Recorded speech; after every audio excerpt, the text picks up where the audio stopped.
Hello mga bata! Mahilig ba kayo sa makukulay na candy? Ngayon, gagamitin natin ang mga ito para gumawa ng mahiwagang bahaghari o magical rainbow. Handa na ba kayo? Tayo ay maglaro at matuto. Kailangan lang natin ng isang plato, mainit na tubig, at makukulay na candy.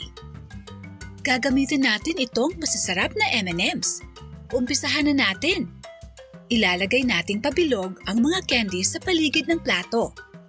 Habang nilalagay ko ang mga candy, kaya niyo bang sabihin ang kulay ng bawat piraso?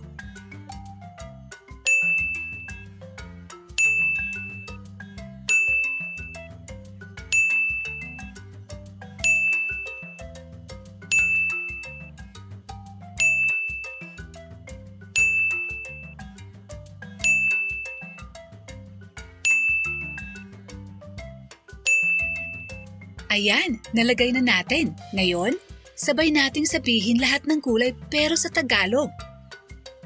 Berde, pula, kahel, dilaw, asul, at kayumanggi.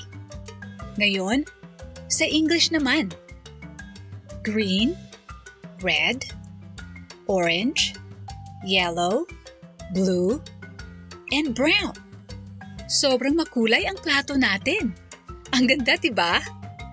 Ngayon, narito na ang pinakahihintay nyo. Magbubuhos ako ng kaunting mainit na tubig sa gitna.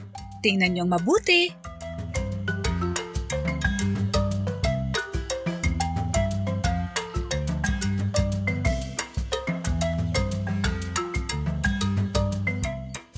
Wow! Tingnan niyo ang mga kulay na gumagalaw. Parang rainbow, di ba?